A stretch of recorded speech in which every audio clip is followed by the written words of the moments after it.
हम बात करते हैं, हमने पढ़ ली है इसकी बड़े ही अच्छे से कॉजेज कौन कौन सी हैं और हमने समझ भी लिया है कि किस में कॉज में क्या क्या जो है वो प्रेजेंट हो सकती है। अब हमने पढ़नी है फर्दर कि इसमें हमने किस तरह इस पेशेंट को, अगर आपके पास एक पेशेंट आई है तो आपने किस तरह डील करना है, उसको कौन सी इन्वेस्टिगेशन करवानी है और क्या क्या आपने जो है उसमें फाइंडिंग्स देखनी होती है। सबसे पहले जो हम करते हैं इसके अंदर वो हम करते होते हैं एग्जामिनेशन। ठीक है, एग्जामिनेशन आपने किस चीज़ें करना है, आपने जनरल फिजिकल एग्जामिनेशन करना है। अच्छा जी, अभी एग्जामिनेशन क्यों इंपॉर्टेंट है? एग्जामिनेशन बहुत ज़्यादा इंपॉर्टेंट। सबसे पहले आप देखेंगे कि पेशेंट आपके पास आई है, उसने कहा है कि मुझे जो है बहुत ज़्यादा हैवी मेंस्ट्रुअल ब्लीडिंग हो रही है, तो आपने क्या रूल आउट करना है? आपने ये देखना है कि वो पेशेंट जो है वो वाकई पहले नज़र आ रही है या नहीं नज़र आ रही। ठीक है, इसके अलावा आपने थोरोली जो है ना उसके साइंस देखनी है उसके बॉडी के ऊपर कि सपोज करें अगर उसको कोई सिस्टमिक डिजीज़ है, अगर कोई ब्लीडिंग डिसऑर्डर है तो उसे ब्रूसिस होंगे उसके बॉडी पे। ठीक है, अगर हम बात करें कोई भी अगर हम बात करें गोइटर है उसको, मतलब अगर थायराइड का फंक्शन का डिसऑर्डर है तो गोइटर होगा उसको। इसके अलावा अगर एसएलई है तो बटरफ्लाई रैश हो सकता है। ठीक है, इसके अलावा अगर हम बात करें कि उसे कुशिंग है या फिर कोई प्रॉब्लम है तो उसे मून फेसिस जो है वो हमें दिखाई दे देगी। अच्छा जी, अगर कोई इसको मैलिग्नेंसी है तो हमें पता है कि उसके जो लिम्फ नोड्स हैं वो इनलार्ज हो सकते हैं। सो ये वो साइन है जो कॉमन सी हैं जो कि हम देख के हम उसे बता सकते हैं कि इसकी वजह से जो है इसको जो है ब्लीडिंग ज़्यादा हो रही है। अच्छा, हमने एग्जामिनेशन तो हमने जनरल कर लिया, उसको हमने देख लिया। उसके बाद हम ये देखेंगे पेल्विक एग्जामिनेशन करेंगे। कोई भी पेशेंट आपके पास आती है, आपने जनरल साइन देखनी है, देखने के बाद आपने पेल्विक एग्जामिनेशन करनी है। Pelvic examination is very very important. क्योंकि आपसे जो है आप इसे काफ़ी अंदाज़ा लगा सकते हैं इससे कि इस पेशेंट का जो प्रॉब्लम है वो यूट्रस के अंदर है या फिर पेल्विस के अंदर है या फिर वाकई का प्रॉब्लम है भी सही या नहीं। ठीक है, हम एटलीस्ट कुछ ना कुछ जो है रूल आउट कर लेते हैं। इसमें हम दो तरह से जो है इसको करते हैं, एक हम करते हैं स्पेकुलम की मदद से करते हैं, सेकंड जो है हम बाय मैनुअल करते होते हैं। अब हम स्पेकुलम से अगर हम एग्जामिन करते हैं तो उससे क्या होगा कि हमें जो है अगर मतलब हमारी रियल के एरिया में आ सकता है तो हम एब्नॉर्मल यूट्राइन ब्लीडिंग को एग्जामिन कर सकते हैं। सपोज कोई पॉलिप तो नहीं है, कोई मैलिग्नेंसी तो नहीं है, कोई अगर एंडोमेट्रोसिस है तो वो ब्लूइश स्पॉट्स वगैरह हमें नज़र आ सकती हैं। ठीक है, सपोज करें अगर जो हमारा एंडोमेट्रोसिस है वो यूट्रोसैक्रल लिगामेंट के अंदर है तो वहाँ पे पाउच डगलस के अंदर है तो हमें हल्का सा ना ब्लूइश स्पॉट्स में नज़र आ सकता है। इसके अलावा अगर उसके आईओसीडी इंसर्ट किया हुआ तो वो भी हम एग्जामिन कर सकते हैं।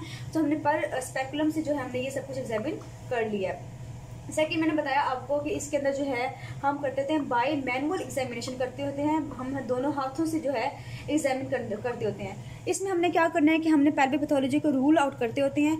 अच्छा जी, अब इसमें हमने ये देखना है कि जो उसकी यूट्रस है जब हम फील करते हैं हाथ से, ठीक है, तो वो इनलार्ज तो नहीं है। अगर वो बहुत इनलार्ज यूट्रस है तो ये मेनली कब होता है? जब एडिनोमायोसिस होता है। ठीक है, अगर जो है उसके अंदर एडिनोमायोसिस होगा तो वो जो होगी वो इनलार्ज्ड होगी। ठीक है, या सिंगल जो है वो फाइब्रॉइड भी हो सकता है। ठीक है, अगर तो उसके अंदर मल्टीपल फाइब्रॉइड्स मतलब बहुत ज़्यादा भरी पड़ी है वो, तो हमें बहुत अगर हम फील करेंगे तो वो कैसी होगी, उसकी जो सरफेस होगी वो इरेगुलर सी होगी क्योंकि उसकी जो पूरी की पूरी सरफेस है उसके अंदर क्या है, सारे के सारे फाइब्रॉइड्स हैं। तो हमें इरेगुलर सरफेस जो है वो फील हो जाएगी तो हम अंदाज़ा लगा सकते हैं कि इसके अंदर जो है वो फाइब्रॉइड्स हैं। फर्दर जो है हम उसको करते होते हैं। ठीक है, इसके अलावा अगर हम चेक करेंगे कोई टेंडरनेस फील हो सकती है, सो कोई ट्यूब ओवेरियन मैस वगैरह भी हमें फील हो सकता है। हम सिर्फ और सिर्फ एक अंदाज़ा लगाते हैं एज अ गायनेकोलॉजिस्ट कि इसमें जो है यूट्रस की प्रॉब्लम है या नहीं है। अब ये करने के बाद अब थर्ड चीज़ क्या आएगी, हमें कोई एब्नॉर्मल डिस्पोज करने की, मैंने हाथ लगाया उस पेशेंट को, उससे हमें बाय मैनुअल एग्जामिनेशन की है, उससे मुझे क्या मिला कि मुझे जो है उसकी यूट्रस है वो बोगी मिली है। बोगी मतलब ये है उसमें क्या कब होती है बोगी और वो इलाज कब होती है, जब एडिनोमायोसिस होता है। सो उसको हम रूल आउट करने के लिए फर्दर इन्वेस्टिगेशन करवाना बहुत ज़रूरी है। ठीक है, ताकि मैं ये कंफर्म कर सकूँ कि बाकी जो मैंने जो फील किया है वो बाकी कुछ है या फिर वो नहीं है। ठीक है, तो इन्वेस्टिगेशन तो लाजमी इसके अंदर करवानी है आपने। अब इन्वेस्टिगेशंस कौन कौन से करवाने हैं आपने? सबसे पहले इन्वेस्टिगेशन जो इंपॉर्टेंट होती है इसके अंदर वो ये होती है कि हमने अल्ट्रासाउंड करवाना होता है। अल्ट्रासाउंड से देखना होता है कि उसकी यूट्रस के अंदर कोई प्रॉब्लम तो नहीं है। वैसे जब आप हैवी मेंस्ट्रुअल ब्लीडिंग की इन्वेस्टिगेशन करवाते हो सबसे पहले आपने सीबीसी करवाना होता है, ये देखने के लिए कि जो है मतलब सीबीसी आप साथ ही करवा लेते हैं, साथ अल्ट्रासाउंड भी साथ करवा लेते हैं, ये देखने के लिए कि वाकई उसको जो है एचबी उसका लो है या नहीं है। अगर लो है तो वाकई उसको जो है ब्लीडिंग हो रही है। लेकिन अगर आपने एग्जामिन किया है और आपको कोई मैस मिला है, ठीक है, यूट्रस में कोई प्रॉब्लम मिली है, तो आपने तब भी उसको सबसे पहले इन्वेस्टिगेशन क्या होगा तब आपका जो होगा वो अल्ट्रासाउंड होगा। अल्ट्रासाउंड जो है इसमें इन्वेस्टिगेशन ऑफ चॉइस बन जाएगा आपका जब कोई एबनॉर्मलिटी आपको मिलती है यूट्रस की। सो अल्ट्रासाउंड से हम क्या करेंगे कि हम है ना इसे देख लेंगे कोई भी एबनॉर्मलिटी, सपोज करें एंडोमेट्रियोमा है, कोई ट्यूबर ओवेरियन मैस है, अगर इसके अलावा कोई प्रेगनेंसी लॉस हुई है उसको, या फिर पॉलिसिस्टिक ओवेरियन डिजीज है। ठीक है, अच्छा अब हम अल्ट्रासाउंड जो करवाते हैं वो दो तरह से करवाते हैं। एक हम करवाते हैं ट्रांसविजाइनल अल्ट्रासाउंड करवाते हैं, दूसरा होता है ट्रांस एब्डोमिनल अल्ट्रासाउंड करवाते होते हैं।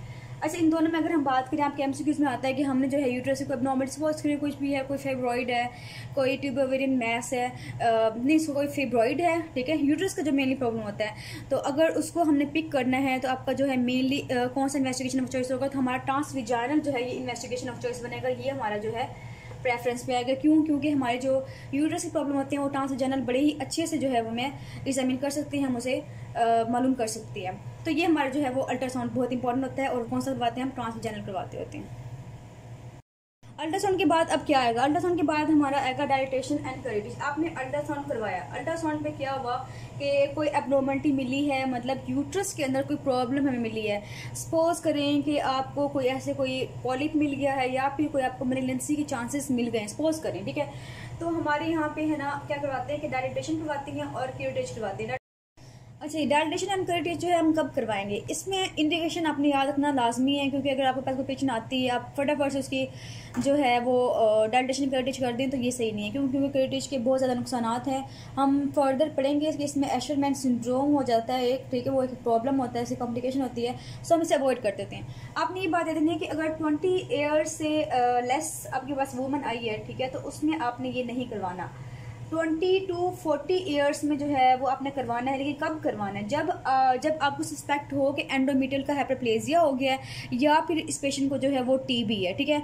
लेकिन 40 ईयर्स जो ऊपर होती हैं, 20 लिख दिया मैंने, 40 ईयर्स जो ऊपर होती हैं ख्वातीन जितनी भी, उनमें आपने करवाना होता है, क्योंकि ये पोस्ट मेनोपॉजल वुमेन होती हैं। सो अगर ये ब्लीडिंग के साथ प्रेजेंट करती है और इसमें हमने रूल आउट करना होता है कि इसको कार्सिनोमा तो नहीं है, इसको यूट्रस का टीबी तो नहीं है, इसको यूट्रस का जो है वो हाइपरप्लेजिया तो नहीं हो गया। सो इनमें जो है वो डायलेटेशन करेटिज करवाना मस्ट होता है। करवाते क्या है कि हम पहले डायलेट करते होते हैं यूट्रस को, ठीक है, वजाना के थ्रू, और उसके बाद है ना क्यूरेटिज करते हैं। क्यूरेटिज क्या होता है कि इस तरह से एक लंबी सी होती है, ठीक है, और वो थोड़ी सी स्टेडी होती है। उससे हम क्या करते हैं कि हम जो अंदर टिश्यू सपोज करें कि ये जो है ये सारी यूट्रस है, ठीक है, यूट्रस है, तो हम एक लेके गए हैं, लट्ठे के लेने के बाद इस तरह से होता है। लेने के बाद हमने यहाँ से अगर सपोज यहाँ पे एब्नॉर्मलिटी नज़र आ गई है या फिर हमें लगता है कि यहाँ पे हाइपरप्लेजिया हो गया, तो हम इस तरह से करके से थोड़ा सा ऐसे करेंगे तो यहाँ से जो है टिश्यूज हमें अचीव हो जाएंगे। सो टिश्यूज लेके हम उसकी बायोप्सी करवा सकते हैं। हमारे पाकिस्तान में जो मेनली बायोप्सी के लिए प्रोसीजर यूज़ होता है वो डायलेटेशन एंड करेटिज यूज़ होता है, ठीक है। लेकिन अगर हम डेवलप्ड कंट्रीज़ की बात करें तो वहाँ पे हिस्टेरोस्कोपी यूज़ होती है। हिस्टेरोस्कोपी बिल्कुल सेम ऐसी ही होती है। उसमें और उसमें क्या डिफरेंस होता है? हिस्टेरोस्कोपी क्या होता है, अब आपने ये किया कि आपने डायलेट किया और डायलेट करने के बाद जो है वो करेटिज कर ले। सपोज करेंगे ये यूट्रस थी, ठीक है, आपने इसको डायलेट किया, डायलेट करने के बाद आपने जो है, क्योंकि आपकी विजुअलाइजेशन इतनी अच्छी नहीं हो रही, पूरी की पूरी यूट्रस नज़र नहीं आती आपको, ठीक है, जितना मर्जी आप डायलेट कर लें, तो आपने एक अंदाजन या फिर आपको थोड़ा बहुत नजर आया तो आपने जो है वहाँ से सपोज यहाँ से आप यहाँ पर कोई प्रॉब्लम थी तो आपने टिश्यूज ले ली हैं, ठीक है, और आपने करके बायोप्सी करवा ली है। अगर तो एंडोमेट्रियल थिकनेस है, हाइपरप्लेजिया है या फिर टीबी है, तो वो तो पूरी की पूरी सपोज करें कि पूरी की पूरी यूट्रस को इन्वॉल्व कर लेगी, तो इसके लिए तो आसान है कि हमने बायोप्सी कर ली और हमें रूल आउट हो जाएगा। लेकिन अगर हमें क्या हुआ कि किसी लोकलाइज जगह पे कैंसर, सपोज करें कि यहाँ पे कैंसर था, ठीक है, कैंसर टिश्यूज यहाँ पे था और आपने बायोप्सी यहाँ पे ले ली। अगर बायोप्सी आप यहाँ पे ले लेंगे और यहाँ पे कैंसर टिश्यूज नहीं होंगे तो वहाँ पे क्या होगा, नेगेटिव रिजल्ट आएगा, बायोप्सी नेगेटिव आएगी। सो पोस्ट मेनोपॉजल के अंदर सबसे बेस्ट, अगर हम बात करें दोनों के अंदर बेस्ट कौन सा, तो हिस्टेरोस्कोपी मेनली बेस्ट है। क्यों? क्योंकि इसमें हम हिस्टेरोस्कोप लेके जाते हैं जिसमें कैमरा होते, जाने के बाद हम क्या करते हैं कि हम पूरी की पूरी यूट्रस को विजुअलाइज करते हैं। विजुअलाइज करने के बाद हम ये देखते हैं कि मसला कहाँ पे, जब मसला पता लगे कि यहाँ पे है तो हम यहाँ विजुअलाइज करने के साथ साथ हम वहाँ पे जो है वो टिश्यू ले लेते हैं और टिश्यू लेने के बाद उसकी बायोप्सी करवा लेते हैं। और इस तरह से बड़े ही अच्छे से हम ये पता लगा सकते हैं कि इसको कैंसर है या फिर इसे कोई पॉलिप है या फिर कोई प्रॉब्लम भी है, तो या फिर कुछ छोटे छोटे फाइब्रोड्स भी होते हैं जो कि सब म्यूकस होते हैं, तो उनको भी हम रूल आउट जो है इस पर कर सकते हैं। तो हिस्टेरोस्कोपी जो है वो सुपीरियर है किसके, डायलेटेशन एंड क्यूरेटिज के। अच्छा, फिर हम बात करते हैं इसके नेक्स्ट क्या हो सकते हैं। इसके अलावा ब्लड टेस्ट हो सकते हैं, मैंने बताया आपको CBC वगैरह करवा सकते हैं और फुल ब्लड काउंट हमने करवाना लाजमी इसके अंदर टू रूल आउट अनीमिया। पहले अगर हैवी के साथ प्रेजेंट किए तो हम अनीमिया पहले CBC साथ ही करवा लेंगे, लेकिन आप इसको बाद में भी लिख सकते हैं। अच्छा, ये हमने कब की है सारी कॉजेज, जब हमें पता लगा कि कोई कॉज जो है वो पेल्विस के अंदर कॉज है, ठीक है। ये हमने पेल्विस की जब पैथोलॉजी पढ़ी थी तब हमने किया था, लेकिन हमने जो है इसकी कॉज कुछ और पढ़ी थी। वो कौन सी कॉज थी? वो कॉज थी हमारी related to the clotting factors थी, इसके अलावा सिस्टमिक थी, और इसके अलावा जो थी हमारी कुछ ड्रग्स से रिलेटेड थी। सो हम उसके लिए भी इन्वेस्टिगेशन करवाएंगे। अब उसके लिए हम कौन सी इन्वेस्टिगेशन करवाएंगे, बताया कि हमने ब्लड टेस्ट करवाने किसके लिए, ठीक है। हम प्लेटलेट काउंट देख लेंगे, इसके अलावा थायराइड फंक्शन होगा तो थायराइड के लिए हमने T3 T4 का लेवल देख लेंगे कि उसमें हाइपर है या फिर हाइपोर है, ठीक है। तो हमने हमने ना प्लेटलेट काउंट देख लेना है इसके अंदर, ठीक है। और इसके अलावा हमने ये देख लिया कि इसके अंदर T3 T4 का लेवल देख लिया, ये रूल आउट करने के लिए कि हाइपर है या हाइपोथायराइडिज्म है। इसके अलावा हमने सीरम के अंदर कोर्टिसोल लेवल देख लिया, क्योंकि हम देख लेंगे कि कोई डिजीज तो नहीं है इसको, ठीक है। अगर तब करेंगे जब ये सारी की सारी हमें कोई पैथोलॉजी नहीं मिलती, तब हमने ये टेस्ट करवानी है। इसके अलावा अगर ऐसा लिए तो हमने इसके अंदर एंटीबॉडीज जो है, एंटी न्यूक्लियर एंटीबॉडीज वो देखनी होती हैं। और इसके अलावा प्रोथ्रोम्बिन टाइम वगैरह देख लेते हैं वॉन विली ब्रांड डिजीज के लिए, ठीक है। PT टाइम देखते हैं। और इसके अलावा हम कोएगुलेशन प्रोफाइल देखने के लिए जो है प्रोथ्रोम्बिन टाइम करवा सकते हैं। अच्छा जी, अब ये हमने सारा कुछ कर लिया। सपोज करें आपने ये इन्वेस्टिगेशन भी करवा लिया, आपने ये भी करवा लिया, फिर भी आपको कुछ पता नहीं चला, ठीक है, आपको समझ ही नहीं आ रही कि क्या है। ये सबसे आखिरी हल होता है, सबसे आखिरी हल होता है कि आपने जो है वो लेप्रोस्कोपी करवानी है। लेप्रोस्कोपी तब करवाती है जब आपको बिल्कुल पता नहीं चल रहा कि क्या प्रॉब्लम है, सारी इन्वेस्टिगेशन जो है वो उस पर पता नहीं चल रहा। फिर हम लेप्रोस्कोपी करेंगे और करने के बाद जो है हम इन्वेस्टिगेशन करवाते हैं। ये रूटीनली नहीं होता, ये बहुत ही लास्ट में होता है, बहुत ही लास्ट में होता है, जब आपको कुछ भी पता नहीं चल रहा होता है, फिर आप खोल के देखते हैं कि क्या प्रॉब्लम है आखिर। इसके अलावा हम CT स्कैन और MRI करवाते हैं। वो हम कब करवाएंगे CT स्कैन और MRI? जब कोई प्रेगनेंसी होगी और वो जो है स्प्रेड कर गई है बाकी जगहों पे, तो हम CT स्कैन और MRI करवा सकते हैं। सो ये जो है इसकी सारी की सारी इन्वेस्टिगेशंस हैं और आपने इसी तरतीब से ही याद रखनी है, क्योंकि हमारे जो MCQs आते हैं वो मेनली इस तरह से आते हैं कि आपने फर्स्ट इन्वेस्टिगेशन कब रखने हैं, क्यों रखना है, देखिए कौन सा पहले आएगा, कौन सा बेटर है, कौन सा नहीं है। सो इसी से रिलेटेड ही हमारे जो है वो MCQs आ रहे होते हैं। इसके अलावा अगर SCQs आते हैं तब भी हमने जो है वो रैंडमली इन्वेस्टिगेशंस नहीं लिखनी होती है, हमें तरतीब से ही लिखनी होती है कि हमने किस तरह से जो है मूव करना है, ऐसा ऐसा ऐसा कॉमन से मोस्ट कॉमन कॉजेज से लेकर जो लीस्ट कॉमन होती हैं उसकी तरफ हमने मूव करते जाना होता है। अच्छा जी, अब हम बात करते हैं ट्रीटमेंट की। ट्रीटमेंट हम किसकी कर रहे हैं? जो कि हमारी आइडेंटिफाइबल कॉज है, आइडेंटिफाइबल ऑर्गेनिक कॉज है। तो आपको पता है अगर हमें कॉज मालूम है तो हम जाहिर सी बात है उस कॉज को रिमूव करेंगे, तो सिंपल सी बात है। सो आपके जो अगर हेवी मेंस्ट्रुअल ब्लीडिंग आती है सपोज करें, तो वो मेनली जो है वो यंग एज में कहते हैं या फिर वो कैंसर वाले पेशेंट में कहते हैं। सपोज पोस्ट मेनोपॉजल में आता है तो हम सस्पेक्ट करते हैं कि उसको कैंसर है, तो हम उसी के मुताबिक उसे ट्रीट करते हैं। लेकिन जब भी आप ट्रीट करते हैं यूट्राइन के एबनॉर्मलिटीज़ को, आपने ये लाजमी देखना होता है कि वो पेशेंट जो है वो उसकी एज क्या है, वो अपनी पेरिटी को मेंटेन मतलब रखना चाहती है, नहीं रखना चाहती, फिर फ्यूचर का प्लान क्या है, उसके कितने बच्चे हैं, वो फर्दर जो है वो कंसेप्शन करना चाहती है या नहीं, ये सारी बातें हमें याद रखनी होती हैं साहब। अच्छा, अब इसमें जो हमने प्रॉब्लम पड़ी है उसी के अकॉर्डिंग ही हमने ट्रीट करना है। ये किसमें? जिसमें हमें ऑर्गेनिक कॉज मालूम है। लेकिन हमारा जिस सिनेरियो मेनली आता होता है एबनॉर्मल यूट्राइन ब्लीडिंग में, वो मेनली आता होता है डिसफंक्शनल यूट्राइन ब्लीडिंग आता होता है, ठीक है। तो हमारी जो हम ट्रीटमेंट लिखते होते हैं मेनली वो इसी की ही लिखते हैं कि इसमें ड्रग्स हैं, इसमें सर्जरी है, फलां जो है वो भी डिटेल्स से हम लिखते होते हैं इसके अंदर। और साथ ही उन्होंने ये मेंशन किया होता है कि पहले उन्होंने मेडिकल ट्रीटमेंट कहा होता है और उसके बाद वो कहते हैं कि सर्जरी भी इसमें साथ लगा देती हैं। अब हम थोड़ा डिटेल में पढ़ रहे हैं तो हम इसको अलग से करते हैं। अगर हम बात करें आइडेंटिफाइबल काज की, तो अगर फाइब्रोइड्स हैं तो जब फाइब्रोइड्स आएगा तभी हम पढ़ेंगे उसमें हम क्या करते हैं, हम इसमें सर्जरी करते होते हैं। और वो कौन सी होती है कि इसमें हम मायोमेक्टमी करते होते हैं, ठीक है। मायोमेक्टमी में क्या होता है कि हम जो है जहाँ क्योंकि मसल्स के अंदर होते हैं ये फाइब्रोइड्स, तो हम उसको रिमूव कर रहे होते हैं। या फिर हिस्टेरेक्टमी कर सकते हैं। जब अगर हिस्टेरेक्टमी कब करते होते हैं? जब पेशेंट को जो है वो ज़रूरत नहीं होती यूट्रस की, ठीक है, उसको कंसेप्शन नहीं चाहिए होती, या फिर वो एज उसकी पूरी हो जाती है, मतलब उसके जो है फैमिली पूरी हो जाती है, तब हम कर लेते हैं। अगर एडिनोमायोसिस है तो इसमें भी हमने हिस्टेरेक्टमी करनी होती है, उसमें भी कोई और जो है इसका हल नहीं होता, ठीक है। एडिनोमायोसिस के अंदर आते हैं हिस्टेरेक्टमी करती होती हैं। इसके अलावा जो है अगर हम बात करें PID की, ठीक है, पेल्विक इन्फ्लेमेटरी डिसऑर्डर है, तो हमने एंटीबायोटिक देनी होती है इसको। और इसके अलावा कंजर्वेटिव सर्जरी भी करती होती हैं। उसके अलावा हिस्टेरेक्टमी भी इसका लास्ट वाला हल है इसका।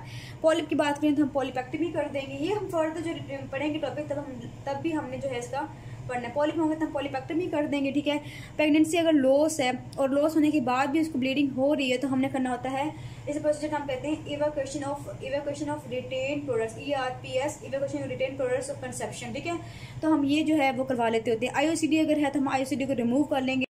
अगर कोई कैंसर है तो कैंसर का वो पता है कि क्या हल होता है। अगर कैंसर है तो उसका मेन हमारा यही हल होता है कि अगर उसकी फैमिली पूरी है तो हिस्टेरेक्टमी कर देते हैं ताकि कॉज ही खत्म हो जाए। इसके अलावा हम रेडियोथेरेपी कर सकते हैं और कीमोथेरेपी साथ ही कर देती होती है। अगर थायराइड का फंक्शन डिसऑर्डर है तो हम थायरोक्सिन जो है वो उसको दे देंगे, ठीक है।